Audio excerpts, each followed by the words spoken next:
Welcome, ladies and gentlemen, to this episode of From Pillar to Post. Joe White here. I'm at home. It's been a while since I've used that music. Anyway, we'll let it play out. We're here. CM Punk spills the tea is what I'm calling this one. Because boy, did he ever. Boy, did he ever. We're going to run down Clash of the Castle. We're going to run down Worlds Collide. We're going to run down All Out. We're going to run down all the drama that came in the media scrum.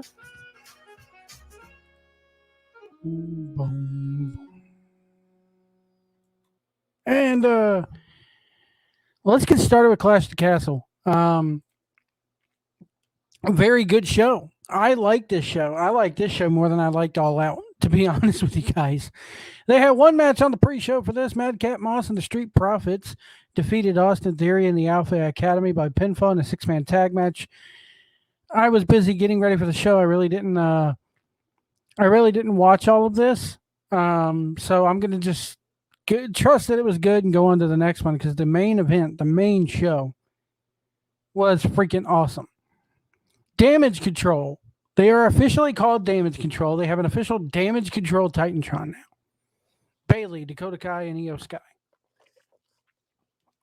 They defeated Bianca Belair, Alexa Bliss, and Asuka by pinfall.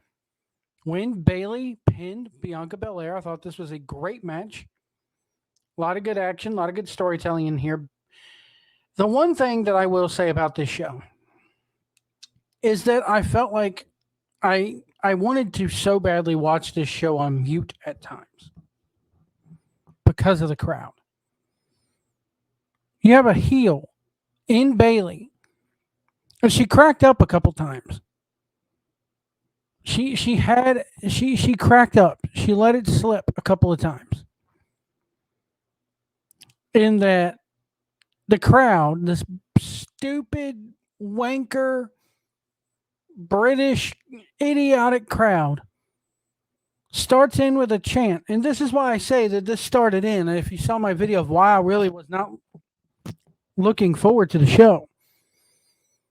Sorry, I had to move the microwave. Yeah, I did move the microphone closer. Really, been on the road too long. Anyway, that, and I did stay up yesterday and from 4 o'clock until midnight watching fucking wrestling. So I was burnt out and spent beyond belief. But again, I say this all the time. It started either with WrestleMania 39 or 29 or WrestleMania 31, where the British crowd came in and they started these stupid freaking comments and these stupid nursery rhyme chants and these stupid freaking beach balls and everything else, and putting shoes on their hands and bullshit like that. That I can't stand it. I cannot stand when they do that shit. So what do? These fucking wankers? Immediately, as soon as the bell rings, hey, Bailey. I want to know if you'll be my go. It's stupid. She's a fucking heel, guys. We don't care about heels and baby faces. We're just getting drunk and having fun. That's what they sound like. You're a bunch of fucking retards is what you are. Anyway.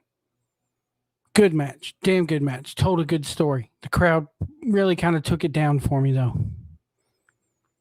Gunther with Imperium had Giovanni Vinci back with Imperium, as they should be. Defeated Sheamus with the Brawling Brutes, Ridge Holland and Butch, by pinfall in 19 minutes and 33 seconds. This is the second longest match on the show. It deserved it. And golly, they beat the tar out of each other. They really beat the tar out of it. As opposed to when Ishii and freaking Kingston, which we'll get to later, which my son is sitting there watching that with me going, is that just a slap fight? Because all they're doing is slapping each other. He's 13. Target audience, by the way. But golly, Gunther and Sheamus had an absolute banger. I loved it. I wanted more of it. I want to see more of these guys in the future. Glad Gunther got the win here. Liv Morgan defeated Shayna Baszler by pinfall for a Liv Morgan Shayna Baszler match. This is pretty damn good. They gave them 11 minutes. That's all they needed. They probably could have cut it down to about maybe 8 or 7 and been better off. But Liv Morgan did good. Shayna Baszler did good. Edge and Rey Mysterio with Dominic defeated the Judgment Day. Afterwards, Dominic turns on Edge, gives him one hell of a nut shot, cracked him right in the meat and two veg. And then he gave Rey Mysterio one hell of a clothesline. Judgment Day is laughing in the background at this. I'll tell you what, though, man. Finn Balor has said that he does not like wearing those long tights. He doesn't look good in those long tights. As you guys know, I'm a ring gear mark. I liked Edge's ring gear here, but Finn Balor's got to get back to the old school trunks. Those long tights just do not work for him.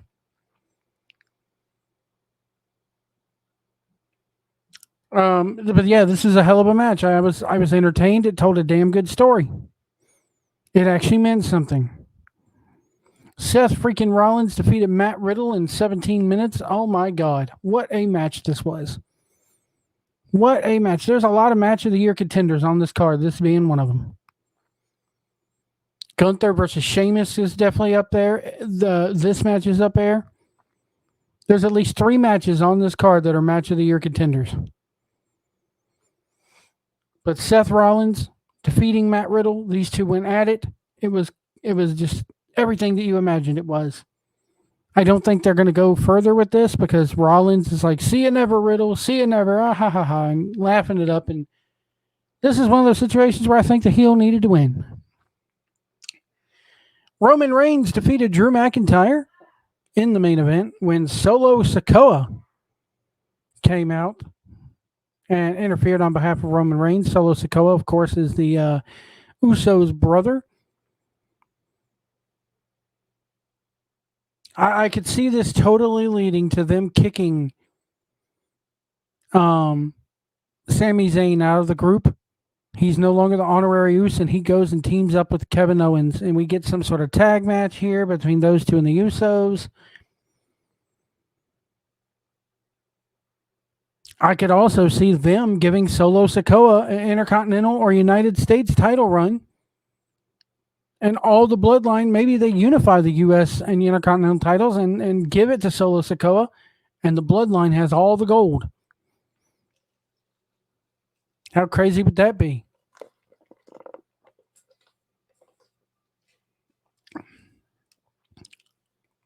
Roman Reigns then defeated, it just, people bitching online. Why didn't they give it to Drew in his home country? Since when does that mean anything in WWE, guys, when they go over there? Fuck, Shawn beat Bulldog in the UK for the European title. So since when does it matter where you wrestle at? And the thing about WWE is anything can happen on any given night. That used to be their big tagline.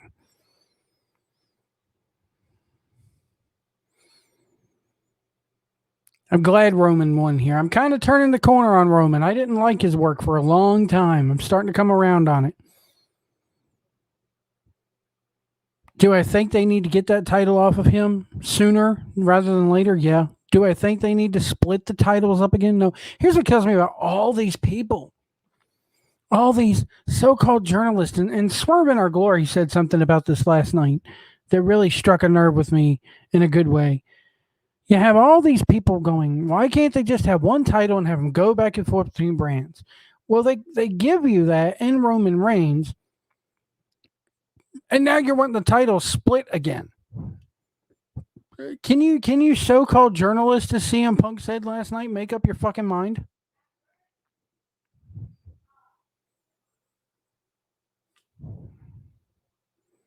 I don't think you can. Having one title and the champion going back and forth is a good thing. Maybe one, the only problem I have with it is they could have done like they did back in 2002 when the draft first started. Champion gets a Raw opponent one month, goes and gets a SmackDown opponent the next month. It makes those other titles mean something because now that if the champion is on SmackDown this month, the Intercontinental title on Raw or the US title on Raw now is the main event title for Raw. It's the main event program and it means more. And vice versa.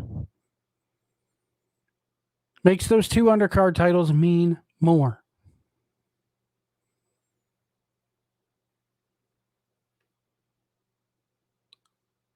Overall, good pay-per-view. Damn good pay-per-view. Damn entertaining. Again, the crowd really took me out of it at points with the stupid nursery rhyme chants.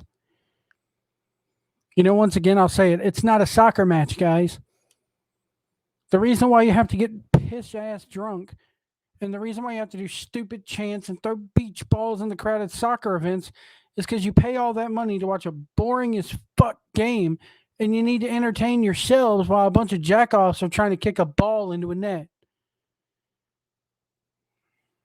It's boring. It's stupid. Wrestling's not like that. And it's an insult to me when you have the top heel in the division, Bayley, getting flustered and smiling at the British crowd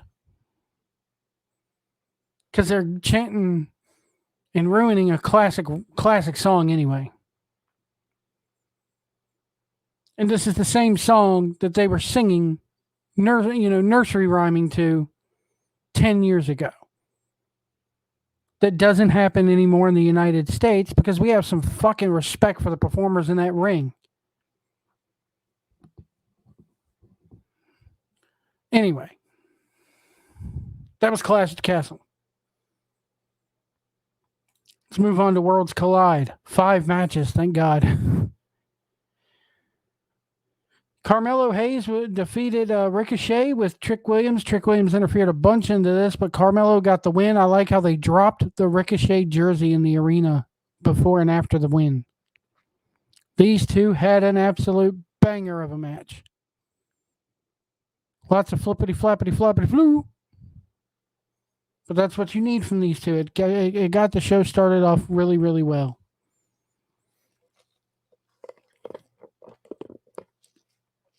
Where does Carmelo Hayes go after this? I have no idea.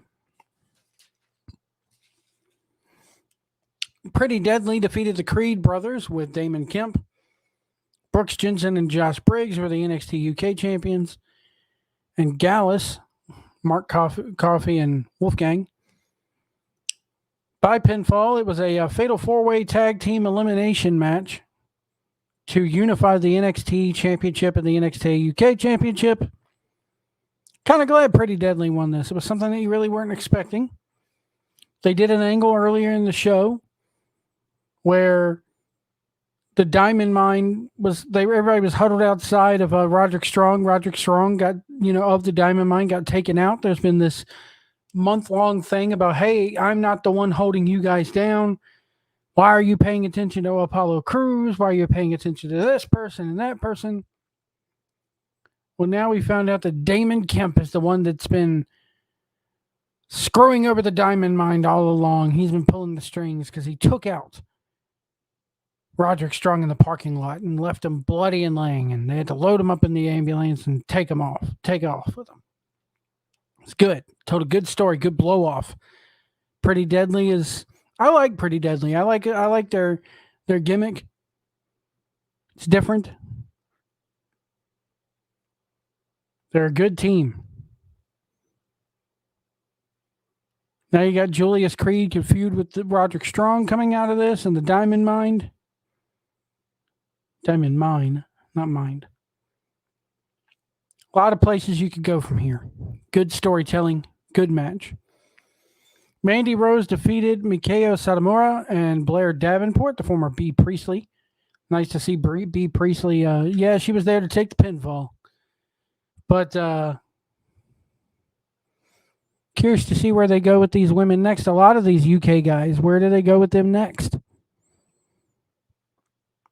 But Mandy Rose has been on a hot streak. I like me some Mandy Rose. A lot of people say, oh, she can't wrestle, she can't work, it's very horrible. Blah, blah, blah, blah. So are half the people in AEW that you motherfuckers worship. So stop. At least she's in there trying. And she's damn good at her job with her and Toxic Attraction. I like it. Curious to see where she goes next, whether she gets a one-on-one with either of these two women or does somebody else step up. Katana Chance and Caden Carter defeated Dewdrop and Nikki ASH by pinfall. This was the worst match on the show. Chance and Carter just don't mesh with anybody. I'm sick of the Nikki ASH thing. It just was not good. It was the shortest match on the show. And then we come to the main event. Braun Breaker, Tyler Bate, a banger. An absolute banger, an absolute barn burner, if you will. Would have liked to see Tyler Bate do it. But Braun Breaker's been on a tear lately. I'm curious to see where they go. What's next for Braun Breaker? Guess we'll find out tomorrow because I'm recording this on Monday. So that was Worlds Collide. Very good show. Very good send-off for NXT. All the NXT UK people lost, of course, but that was to be expected. Then we come to All Out. I was surprised. Everybody was like, is Worlds Collide going to end at a proper time to let everybody calm down and get ready for All Out? And they did. They ended at about, I think it was like 6:15. I was surprised. Very surprised.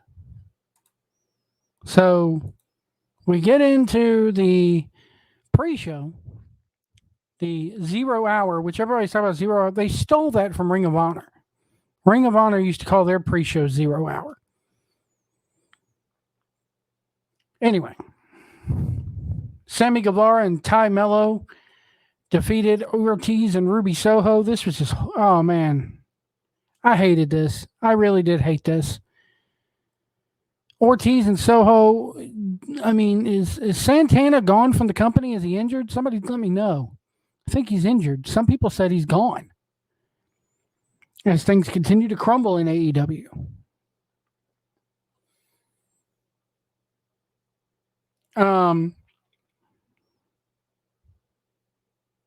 But this is for the AAA World Mixed Tag Team Championships. Nobody gives a fuck about these titles in this country. Why have them on this show? You could have had fucking goddamn, instead of having a ladder match with 3 tag teams in it, or instead of fucking having, you could have had fucking anything but this. You could have broken up the damn Wardlow and FTR versus Jay Lethal Motor City Machine Guns and slapped one of them on the goddamn pre-show. The Wardlow versus Jay Lethal match on the pre-show for the TNT title.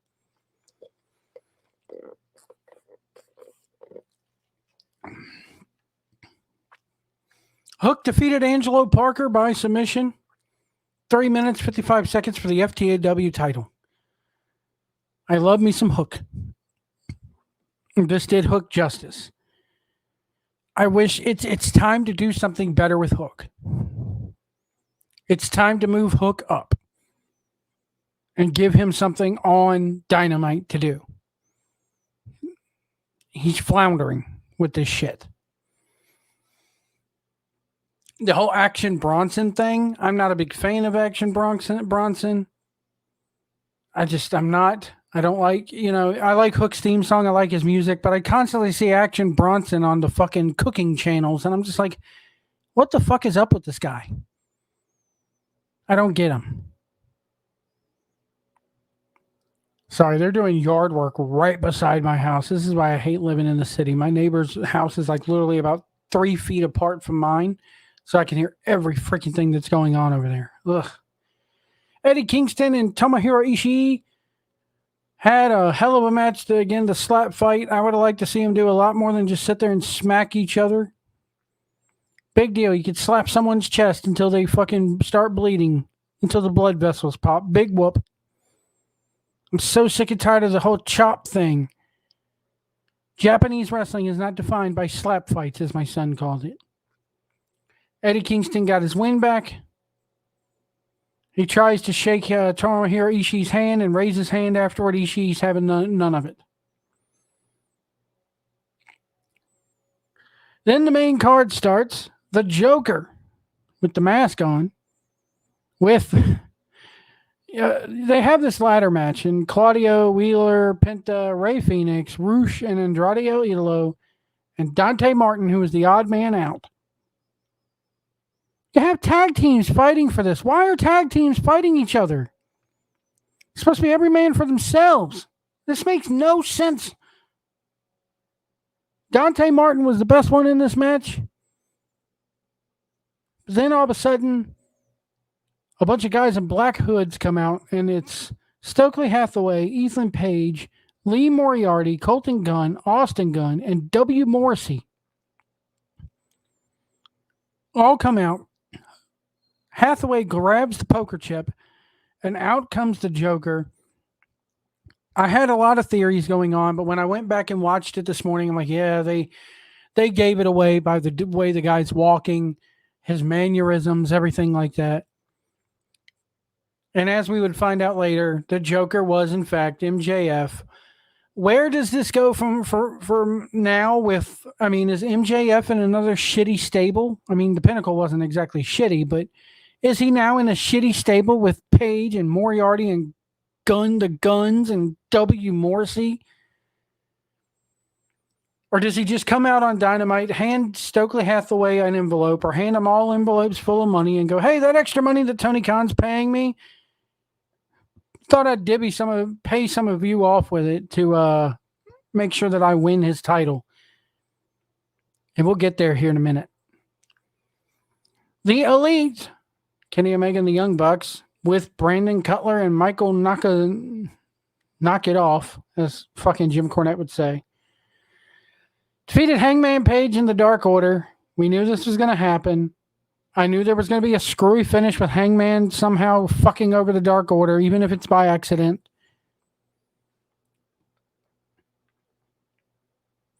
So now Nick and Matt and Kenny, you got belts around your waist. You could stop fucking, you could finally fucking use your political power and let goddamn FTR win the tag belts. Because I'm sorry, the next logical fucking match for Swerve in Our Glory is FTR. And it's FTR winning. That's the match for Grand Slam. Not Swerve in Our Glory versus the Acclaimed Part 2.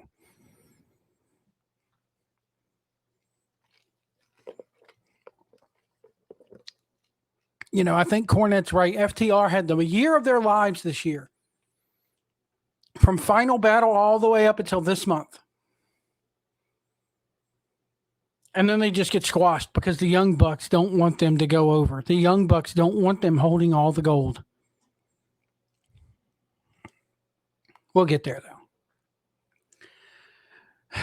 So, yeah, the Elite have their trios titles. Big whoop. Doesn't mean a fucking thing in my eyes. Big whoop. Who are they going to lose them to? Jade Cargill defeated Athena. 4 minutes, 20 seconds. Jade came out doing the whole She-Hulk gimmick, which I liked. I like Jade Cargill. I really do. But her and Athena, man, they just didn't click. There has been times where Jade Cargill has impressed me. This is not one of them. Match was what it was. For less than 5 minutes, and that's all it needed to be. Wardlow and FTR defeated Jay Lethal and the Motor City Machine Guns. This was actually pretty darn good. I enjoyed when FTR and the Guns were in there together. Chris Sabin looking old, man. Chris Sabin looks like he ought to be a high school teacher somewhere. Anyway, where do FTR and Wardlow go from here? Who knows? Powerhouse Hobbs defeated Ricky Starks in 5 minutes. Totally subverting expectations here. Ricky Starks should have won this match, plain and simple. There's rumors, though, that Ricky Starks is leaving. So who knows? Swerve and Our Glory defeated the Acclaimed, and this match was good just simply because the crowd got into it so hard. And this is the match that killed the crowd. You have 5 matches left after this one, and this is the one that killed the crowd. And then you go into we'll get into a little bit of the post-show thing here. Then you get into the media scrum. And Swerve Strickland brings up, hey, all you media guys saying, hey, he should have called an audible. He should have called an audible. You didn't want us to win the fucking belt to begin with. You sit here and you congratulate us on a good, hard-fought match, but then, Strickland goes, I read every last one of you. And you're constantly shitting on us. Ever since we won these belts, you've done nothing but shit on the win. You don't want to, they totally called the media out on their own bullshit. How dare you sit there and go, congratulations on a good match tonight, but at the same time you're going, you shouldn't have these belts to begin with.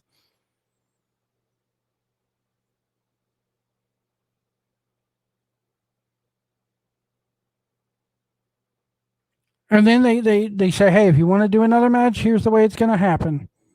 You book it. Go ahead, book it. But it's going to be no rap battles. It's going to be no Billy Gunn acting like a cheerleader, which was impressive in a sad way. Keith Lee and Swerve Strickland were great in this press conference. They were 100% right in this press conference until Swerve Strickland went the woke route and goes, what y'all should be praising is 4 African Americans in there, blah, blah, blah. I don't care what color your fucking skin is, dude. It was a hell of a match.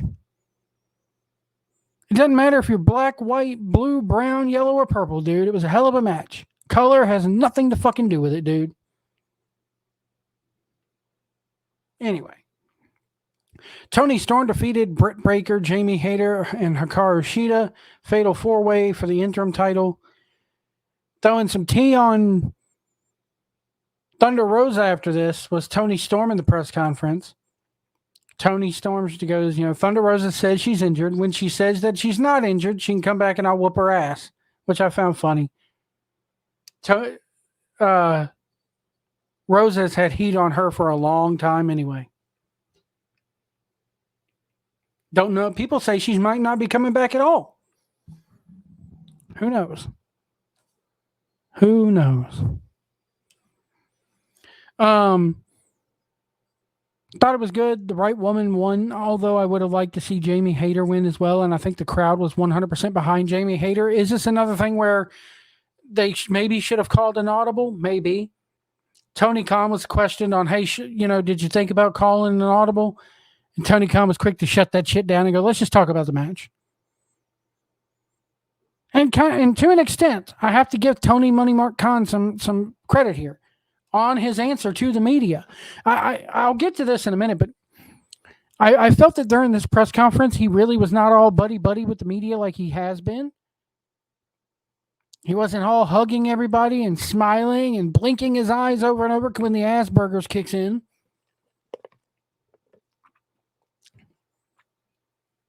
They asked about, did you think there was an audible that should have been called? And Khan was quick to shut that shit down. Because in all honesty, what difference does it make? What difference does it make?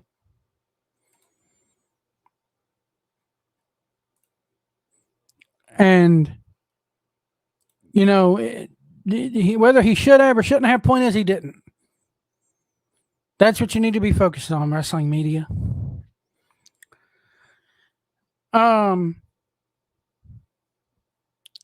Christian Cage defeated Jungle Boy.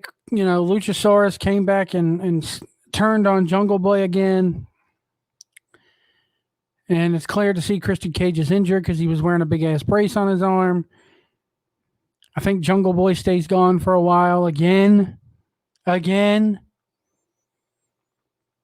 choke slam onto that steel pyro grating, though, that was rough, man. We're going to see these two go at it one day. It's going to be a hell of a match, but it wasn't today. Maybe it's at Full Gear. Maybe it's at Grand Slam. Who knows? Jericho defeated Bryan Danielson. And again, starting with the Tony Storm match, the crowd was dead. Absolutely dead until the main event. But this match right here was awesome. I loved every second of it. I loved all the chain wrestling and everything. They got 23 minutes in. It's the highest. It's the longest match on the show. I loved every damn second of it. Jericho winning though, like he did, sets up the whole Daniel Garcia thing. Daniel Garcia talked to Jericho in the back afterwards and going, "Hey, you won, but you cheated, so it doesn't mean shit to me." This match was freaking 4.5 stars easily. I loved every second of it. Darby Allin, Sting, and Miro versus the House of Black. Darby Allin, Sting, and Miro win. After the match, I'm not going to get too much into the match because it was actually it was okay. Again, you got these buffer matches, and that's what this was. It was a buffer match. Freaking Jade Cargill and Athena was a buffer match. Wardlow and FTR was a buffer match. Hobbs and Starks, a buffer match. Christian Cage and Jungle Boy, a buffer match. It ended up being a buffer match. And it's to give the crowd a break because you cram 15 fucking matches on this card. 5-hour goddamn show. After this 6-man tag, they said that Malachi Black, who has been asking for his release supposedly, blew a kiss to the crowd, took a bow, and left. And then in the main event, a hell of a main event. I enjoyed the match. Moxley was his usual stupid self, but I'm surprised he didn't bleed not 1 inch. Punk did all the bleeding in this one. Soon as he came out in those white tights, I'm like, oh God, he's either turning heel or he's going to bleed buckets all over himself, and that's what happened. Hell of a match. 19 minutes. Punk wins by pinfall, clean in the middle of the ring. After the match, the lights go out. We have a phone conversation between what we now know as MJF and Tony Khan going, your extended absence. Tony Khan was actually very good here. Tony Khan is now a character. He said all along, I'm not going to be on TV. I'm not going to be a character. Well, dude, this is the 3rd, 4th time now you've been on TV. You're a fucking part of the damn you're a character now. Sorry. Character Khan. Playing the part of the money mark on TV will now be Tony Khan. So then, the devil, they use the Rolling Stones song, and he comes out, takes the mask off, comes out, cheers. 2 cheers. And all these goddamn wrestling journalists, all these fucking Meltzer and fucking everybody else going, they better debut MJF quick. People are going to forget about him and lose interest. No, they wouldn't. If they could have waited until next year to debut this shit, and it would have been the same reaction. Nobody forgot about MJF. So he immediately just squashed the cheers, flips off the crowd. The crowd still cheered him, though. Tony Khan gets on after the press conference. It doesn't matter. They can react however they want to react. That's what I want is them to react. But motherfucker, all I want to do is put on good matches. So Tony Khan has basically said it does not matter how the crowd reacts. It's what goes on in the match that matters. Bullshit. Bullshit. He just told you right there, folks, he doesn't care who you cheer. He doesn't care who you boo. He's going to book this however he wants to fucking book it. Going forward, MJF is a fucking babyface. I'm sorry. Unless he comes out there and does something so fucking dastardly in Buffalo this Wednesday that he gets booed out of the building, which is a possibility. But they were cheering MJF's name while their beloved CM Punk is standing in the middle of their ring after a hard-fought battle holding the title up in the air. They were cheering for the other guy. Does that make Punk a heel? No. But it goddamn sure makes them MJF a babyface.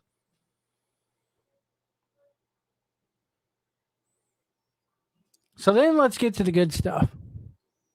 Afterwards, we have the media scrum from Tony Khan and AEW. And, it opened up, I think it was with Nick Hausman from Wrestling Inc. opening up with a question. And before he can even talk, because I think it's Nick Hausman.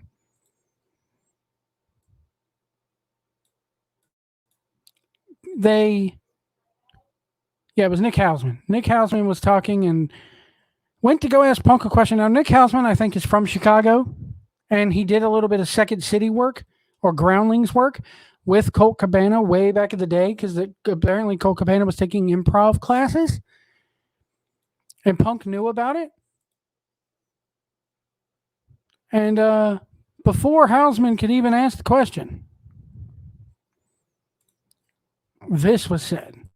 Did improv. Who'd you do improv with?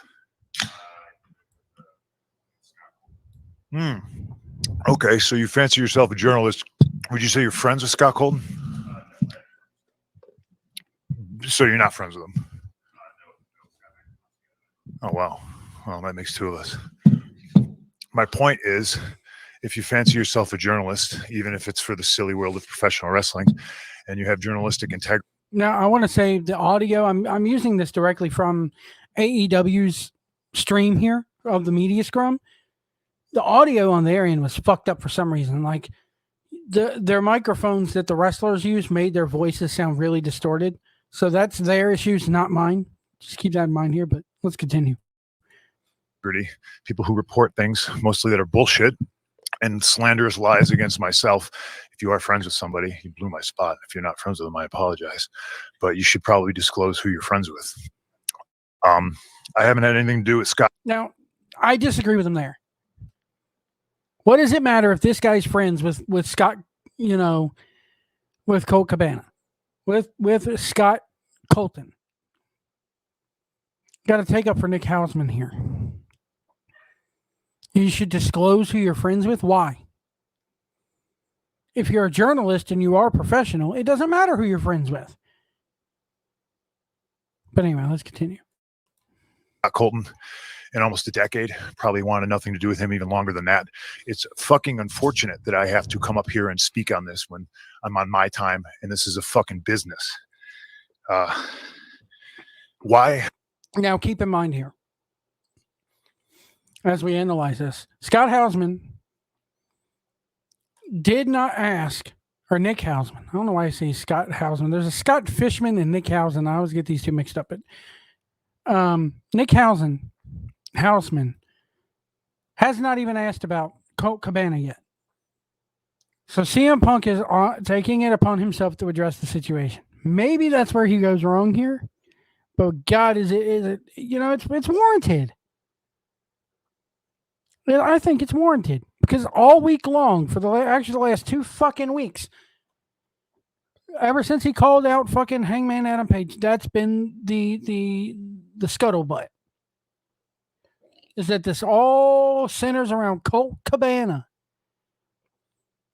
which before there was even talk of bringing Punk into the company, they signed Cabana and immediately made him a fucking quackerhead. They made him a fucking talking head in the background with the Dark Order. They didn't do shit with him. Now, I gotta preface this by saying I used to be a Colt Cabana fan. Until about maybe 10 years ago, about 8 or 9 years ago. And King, that we used to do, I used to do, be part of a network with a guy named King Firehawk. His name is Pat. Pat goes to an indie show and decides to interview Colt Cabana. And quite frankly, Colt Cabana was a dick to Pat. Now, me and Pat had a falling out. Well, he had a falling out. I don't hold a grudge. He still does. Hello, Firehawk, if you're listening. Hope everything is going well. In fact, I encourage Pat to come on the show. I'm calling you out, Pat. Firehawk, I'm calling you out in a friendly way. Come on the show, come on the YouTube channel, or I'll come on your show even if you have a show. Let's discuss the Colt Cabana situation, tell people what happened on our end of things and why we hold beef with Colt Cabana, because I still think what he did to you was totally unprofessional, it was totally stupid and unwarranted. So Colt Cabana, in my eyes, could go fuck himself from day one. Let's continue here. I'm a grown-ass adult man, and I decide not to be friends with somebody is nobody else's fucking business. But my friends, if I fall backwards, will catch me. Scott Colton, I felt, never would have. My problem was I wanted to bring a guy with me to the top that did not want to see me at the top. Okay? You call it jealousy, you call it envy, whatever the fuck it is. My relationship with Scott Colton ended long before I paid all of his bills. I have every receipt. I have every invoice. I have every email. I have the email where he says, and I quote, "I agree to go our separate ways. I will get my own lawyer and you do not have to pay anymore." So that squashes the whole thing right there. That, you know, for the longest time we were told that this all stems from the fact that he promised to pay Colt Cabana's legal bills. Now we have Punk saying he's got proof that that's not what the fuck happened. Yeah, I was paying his bills and then he told me to stop. That's an email that I have. The only reason the public did not see is because when I finally had to countersue him through discovery, we discovered he shared a bank account with his mother. That's a fact. What grown-ass man shares a bank account with their mother? Come on now. Come on, Cabana.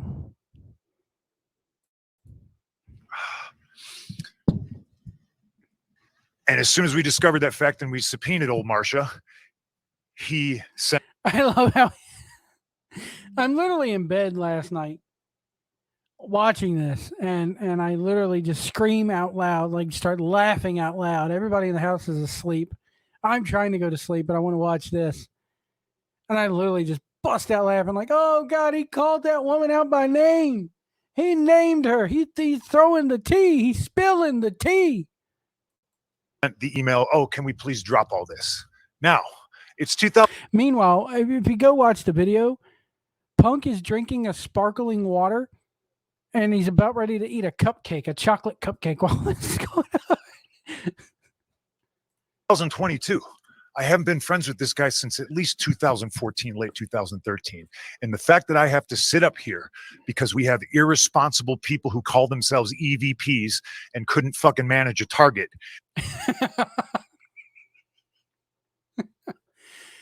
He's right. Been saying, Punk, CM Punk just confirmed what I have been saying since fucking this whole thing started, since that press conference out there in Vegas or Florida or wherever they had it at, where Cody and the Bucks are standing up at their podium and they look at each other and go, you know what? We're going to be an EVP. Oh, you get to be an EVP? I get to be an EVP. Well, we're going to be an EVP. We're fucking kids playing in a goddamn treehouse with a billionaires money. And guess what, guys? The chickens have come home to fucking roost. The billionaires had enough of your bullshit. The billionaire went out, and while the rat, Cody Rhodes, got off the ship, smart man for Cody Rhodes' life, while he avoided the drama and's like, look, if I want to go fucking to a clubhouse where there's a bunch of drama, I'll go to the place where the drama is and get paid fucking 10 times more than I'm making here. So that rat was already off the ship.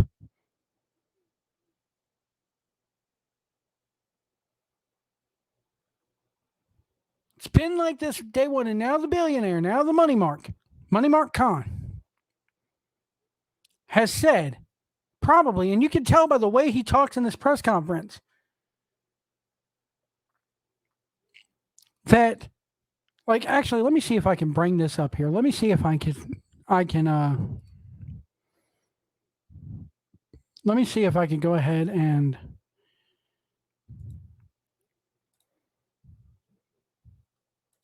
bring a new scene up here. It's gonna go black here for a minute probably, but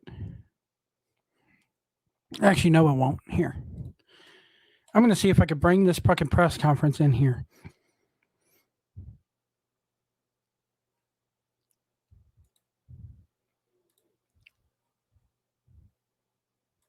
Let's see. Sorry, I'm using StreamYard for the first time, so I'm kind of still new to this. See if this will work here. I wonder, can I drag and drop? No, I can't. Okay. OBS, it would be nice if we could drag and drop, please.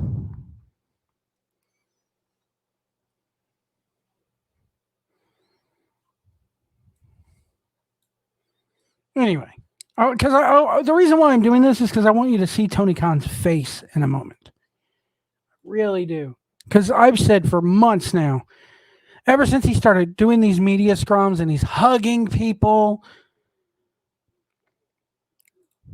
and he's fucking hugging people, and he does that a couple times here.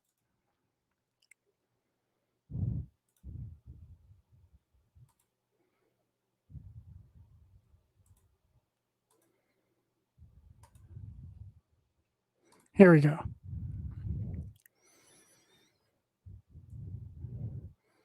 Now that we're doing this, let's see if I can do this.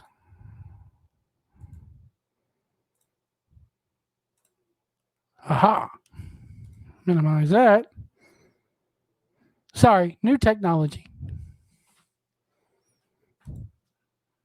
And they spread lies and bullshit and put into a media that I got somebody fired when I have fuck all to do with him, want nothing to do with him, do not care where he works, where he doesn't work, where he eats, where he sleeps. And the fact that I have to get up here and do this in 2022 is fucking embarrassing. And if y'all are at fault, fuck you. If you're not, I apologize. But what did I ever do in this world to deserve an empty-headed fucking dumb fuck like Hangman Adam Page to go out? So before he gets into this, let me finish my previous thought. The billionaire has seen the fucking error of his ways, and now that he's in this venture, and doesn't want to give it up. I got a feeling that this is going to be the end of Cody and the Bucks. Because he's not getting rid of Punk. He's not going to get rid of his biggest money maker. But here's the problem with all this. Your audience, that 1 million people that you have a week, is glued to this. And I'm curious to see how they're going to take it if Punk or if the Bucks leave. If the Bucks end up leaving, if Kenny Omega ends up leaving, because if even one of them goes home, the other two are following.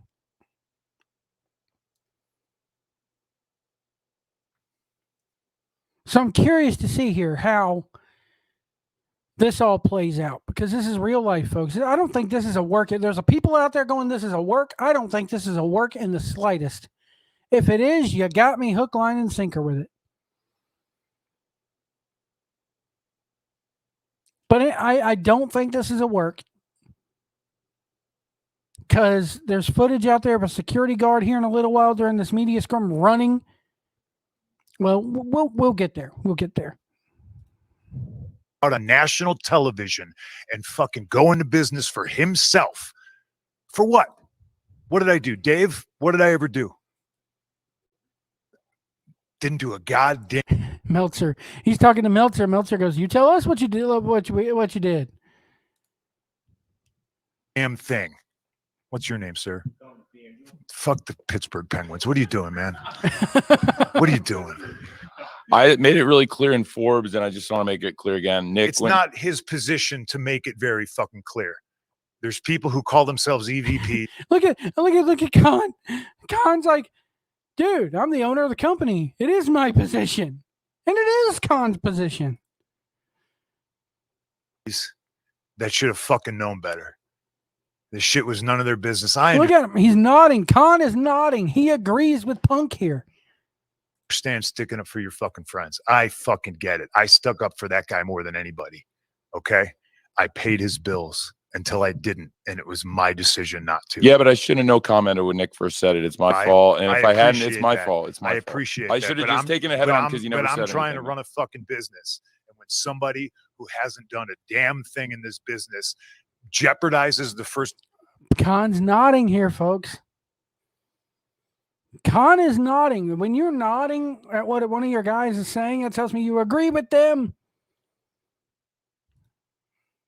$1 million house that this company has ever drawn off of my back and goes on national television and does that. It's a disgrace to this industry. It's a disgrace to this company. Now, we're far beyond apologies, right? I gave him a fucking chance. It did not get handled, and you saw what I had to do, which is very regrettable, lowering myself to his fucking level. But that's where we're at right now. And I will still walk up and down this hallway and say, if you have a fucking problem with me, take it up with me. Let's fucking go. Khan, look at Khan's face. Look at him. He knows Punk is right here. As well it should be. I'm like that too. If anybody I work with has a problem I've ever worked with, if you got a problem with me, don't go to the fucking manager. Come to me. Because we can settle it. We can talk it out. Do whatever you got to do.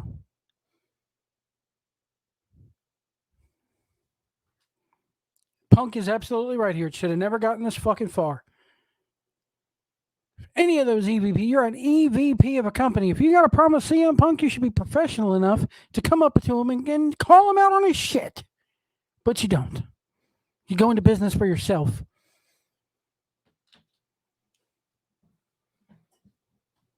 What's your question, Nick? First of all, you're always very nice to me. Thank you. I wanted to ask about MJF. Obviously, he played a voicemail from you before he came out. Obviously, from you, Punk. Why now? Why is MJF back in the fold now? How do you both feel about him being around? How do you feel about the time he spent away? All of that. Well, if I may, I am the one who asked him to come back because MJF's a big star in this company, and this is one of the biggest events. A year ago, CM Punk debuted here, and I thought it was right for the fans. And like I said, for the fans, I thought the best thing that we could do as a company was bring MJF back. Because he wants me to work with pricks constantly. That's what it is. Now, I think Punk's working there because he goes on to say that MJF is a talented individual. Nevertheless, two of the top wrestlers in the world, MJF and CM Punk, could be a big match down the line. Sorry to keep bringing this fucking up, but I've never spoken his word, and I don't know how long, so I'm a little fucking pissed off about it. When it came down that he was going to sue me, I asked to talk to him. He refused. I asked for mediation. It was denied. I offered him money. He said it was not enough. He went ahead with the lawsuit and sued. It's his fucking funeral. I don't care. He shares a bank account with his mother that tells you all you need to know about what kind of character that is. I appreciate it, Nick. I'm sorry if I'm a little fucking snippy. I'm hurt and I'm old and I'm fucking tired and I work with fucking children.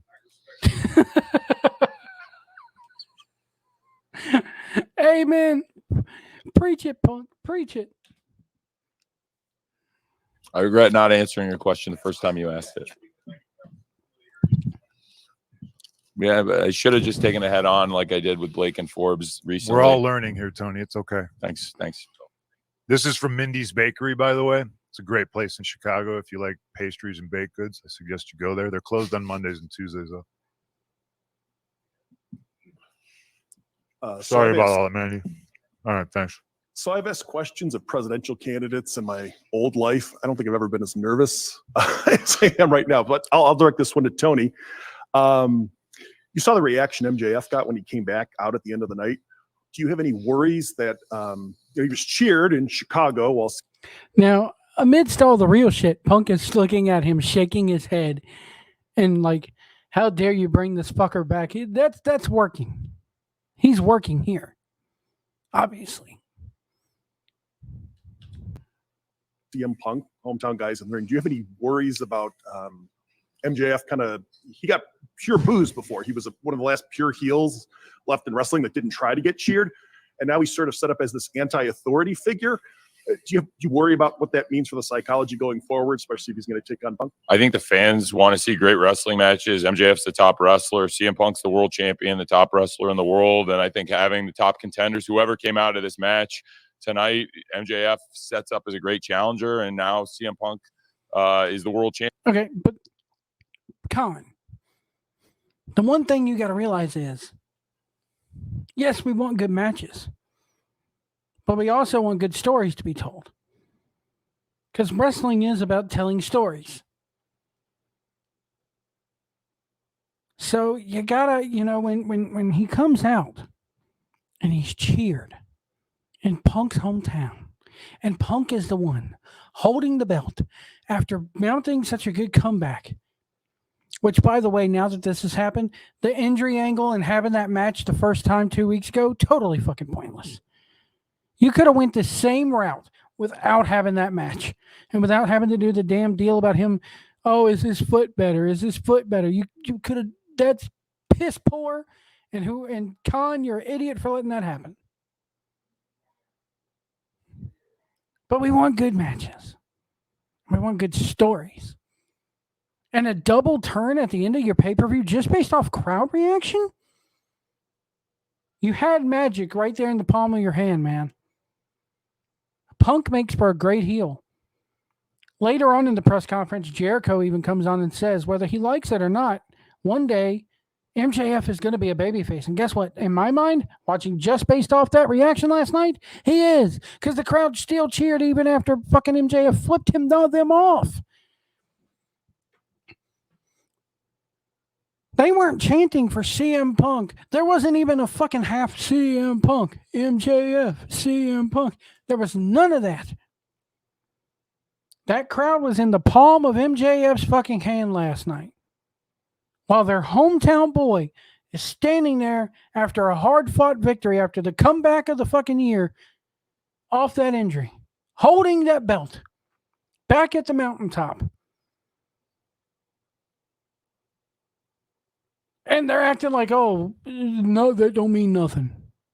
People just want to see good matches. No, Punk needs to come out this Wednesday. Or Punk should have even grabbed a mic that night and said, how fucking dare you guys cheer this guy? After what he did, he almost fucking killed it. He no-showed you. He no-showed all of you. In Vegas, he no-showed you. He refused to sign autographs for you. You had to get refunded. The man was about to board a plane and leave and not put over the guy who's your new TNT, who is your TNT champion. He didn't want to do business. And yet you cheer him? How freaking dare you? And the crowd's going to boo Punk at that point because that's what wrestling crowds do. That's what the Meltzer crowd does. It's what smarks do. But at least it tells a story and it does a double turn and it's organic. But no, we piss on all that. Once again, before I start playing this again, the crowd's watching. Champion, MJF being back. A lot of fans were excited to see it, but anytime somebody makes a comeback in the world of wrestling, generally you get a really big reaction. This was the exception. He's right, but this was the exception.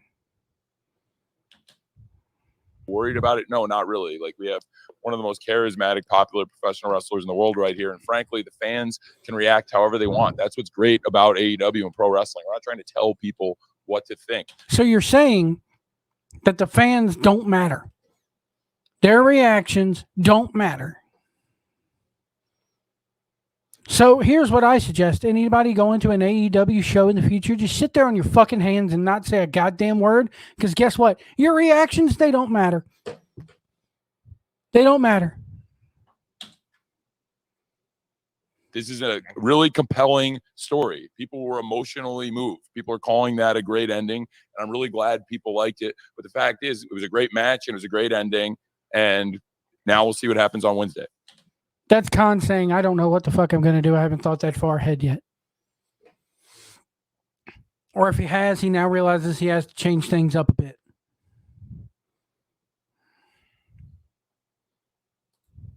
That's classic. I don't know what the fuck I'm doing.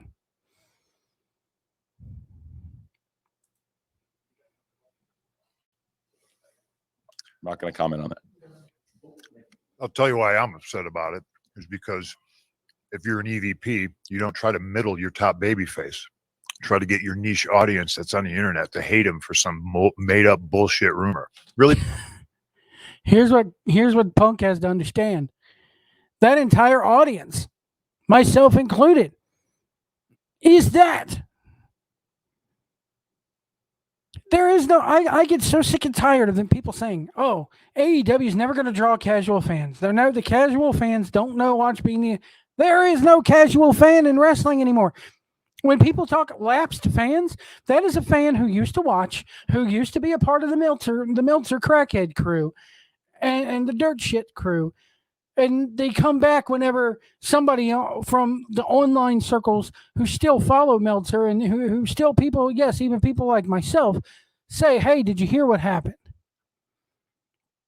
There are no casual fans. If I were to walk up to Joe Blow on the street and go, hey, did you hear about CM Punk? He's going to look at me today and go, who's CM Punk? Who's MJF? They're not watching. They're never coming back. There are no more casual fans. That 1.5 to 2 million people that watch SmackDown every single week or that you managed to draw the Dynamite at the beginning, that's it. That's your audience. It's never going to get above that.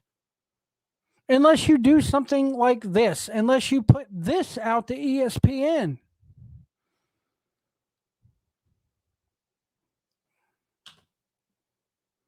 Pisses me off. Stepping on your own dick. Trying to fucking, make money, sell tickets, fill arenas. And these stupid guys think they're in Reseda.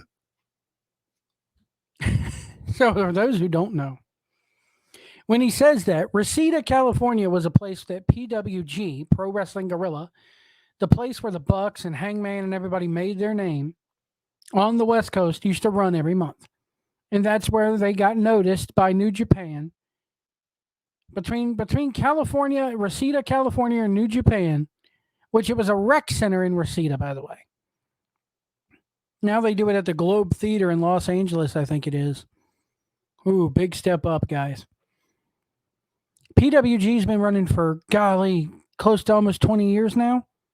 How come they're not on a national fucking stage? How come they're not on pay-per-view? How come they're only doing DVD only? Because they don't mean shit.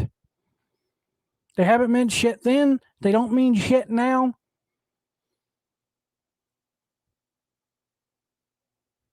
So what Punk is essentially trying to say is these EVPs, the Bucks, Kenny Omega, Hangman Adam Page, which I don't think Page is even an EVP unless he took over when Cody fucking left, when that rat jumped off the sinking ship. I'll just say this. The AEW hasn't hit the iceberg yet, but they're close.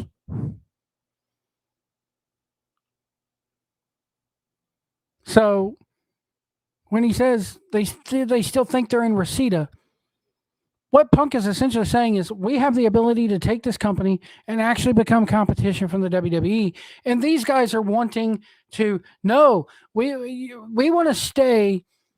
The common in wrestling is always when you go from the mom and pop deli to a Subway. These EVPs still think they can book shit like it's the fucking mom and pop deli. You can't. You got Warner Brothers Discovery. What's his name? Zasloff? What is his name? The new owner, the new head honcho for WB Discovery. Looking at your shit, looking at your ratings, looking at your audience. And if you can't realize that you have bigger masters to service than the fucking Meltzer crackheads, you're never going to get any goddamn way in this place. You're never going to grow and compete with anybody. You're never going to be, you said, oh, we want to be an alternative. We want to be an alternative. That shit only gets you so far before you become stagnant and stupid.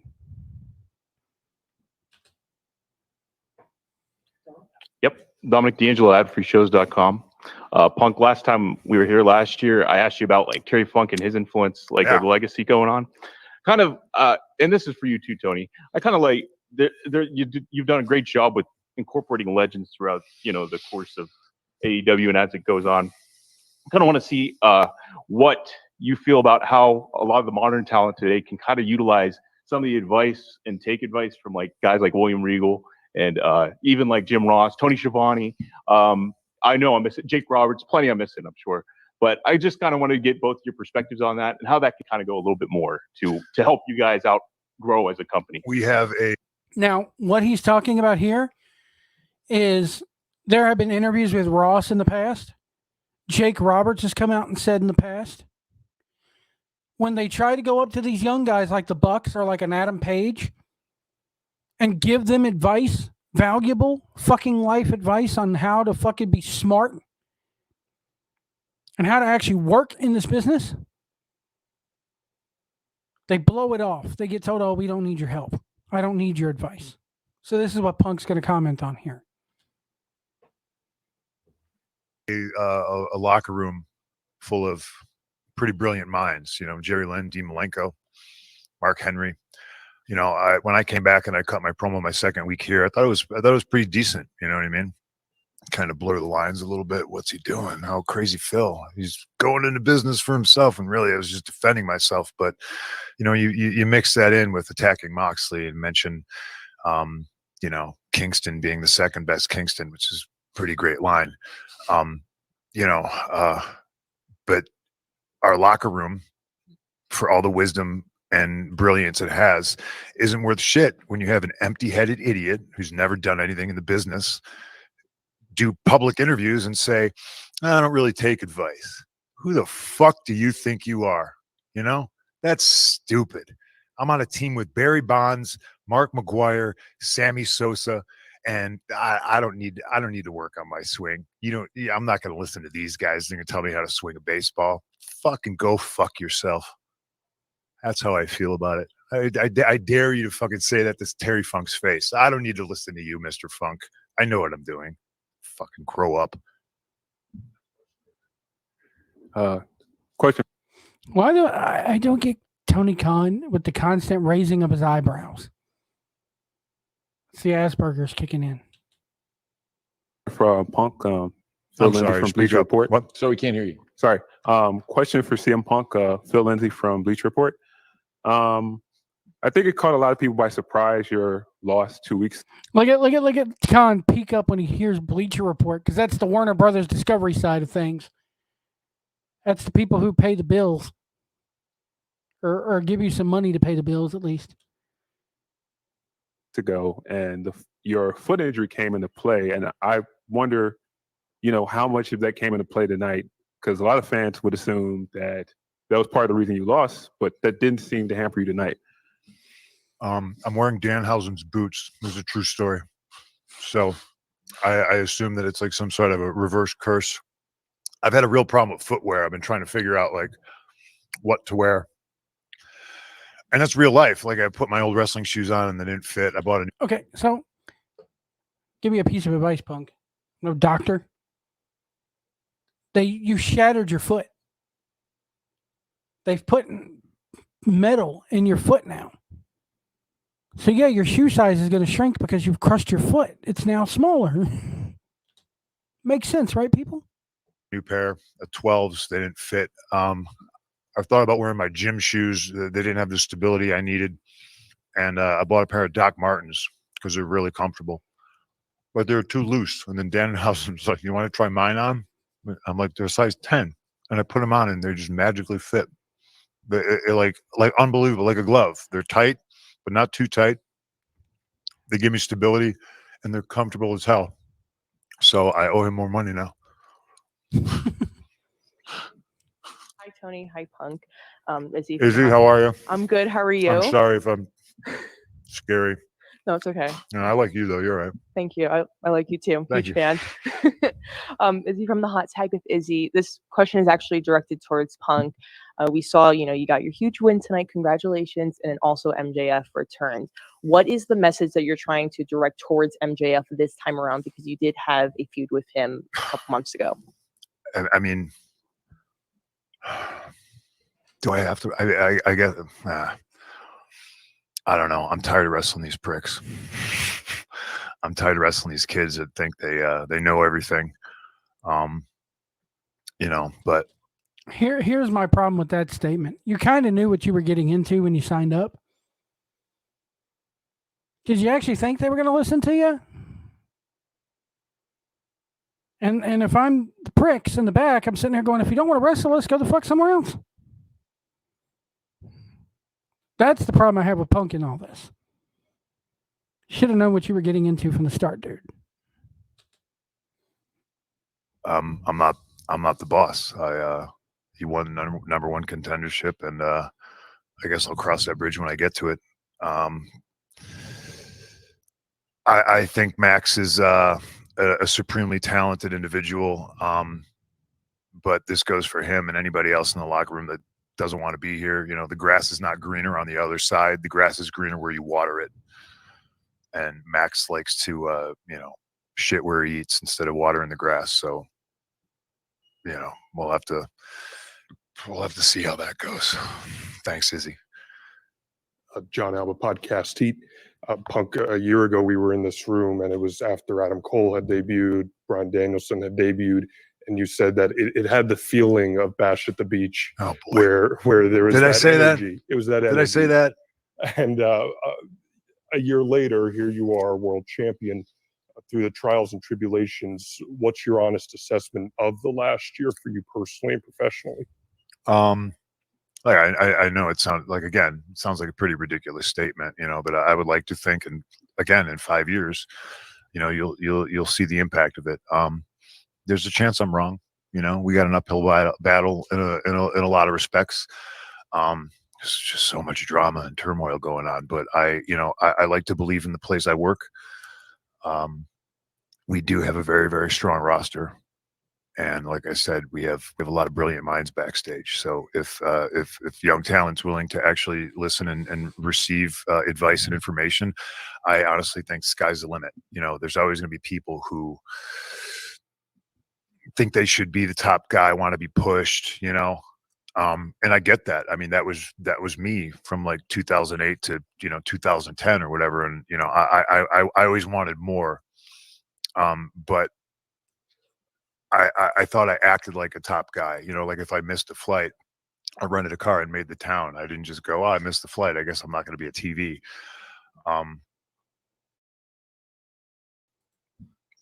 I think Adam Cole is fantastic. I'm more worried about his health now than worried about if his impact on wrestling is going to be bigger than Scott Hall's or something like that. Like I just want the kid to be healthy because he's a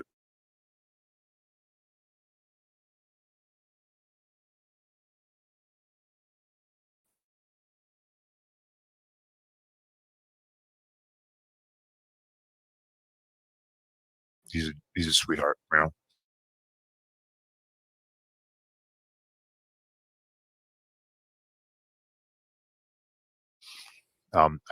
Tell me a little bit about Drew. It's 3. So again, what I said in promo, I think maybe last week was true.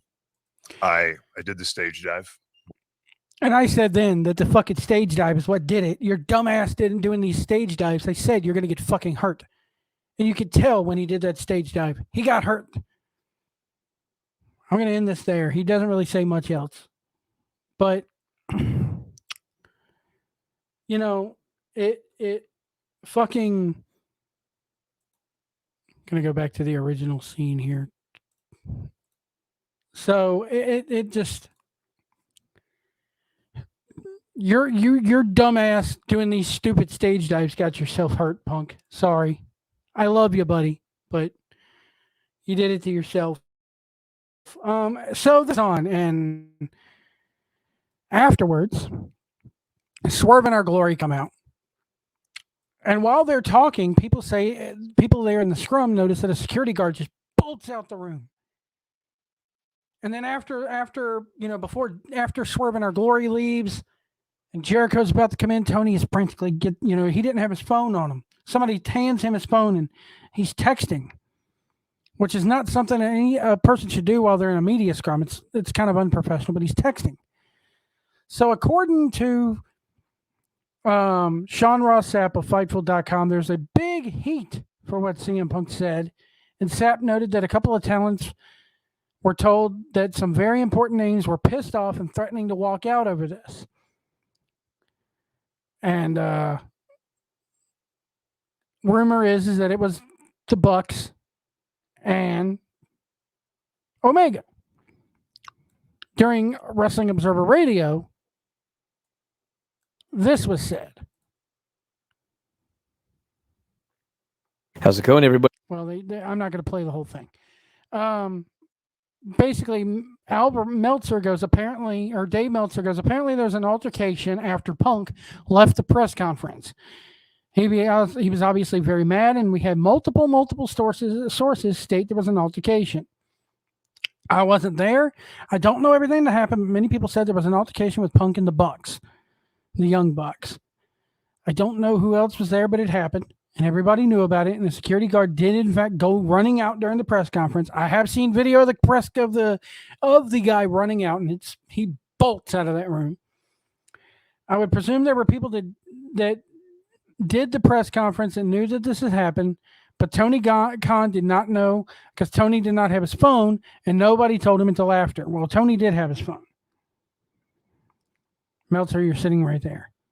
Meltzer described the situation as a melee, and Sapp added that there were unconfirmed rumors of Punk and Ace Steel being involved in some sort of skirmish with members of the Elite.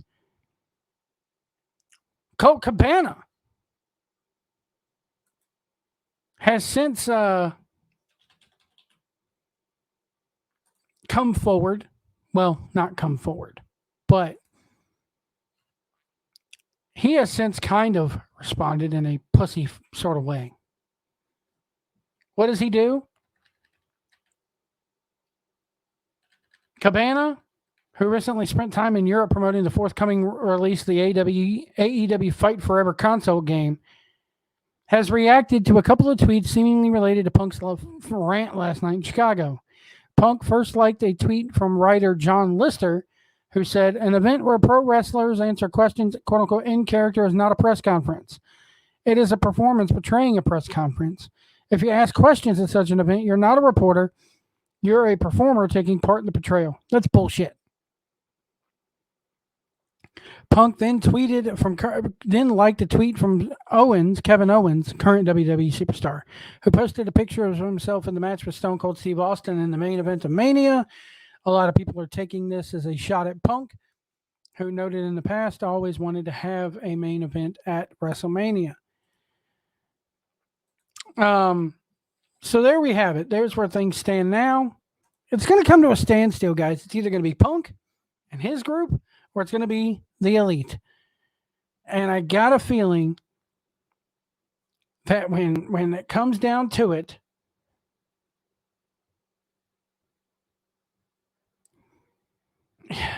Dave Scher, sometimes you can be a prick.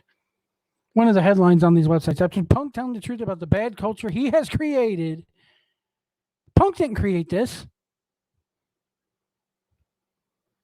Punk did not create this culture. I get so sick of that word, the culture. Created a culture? No.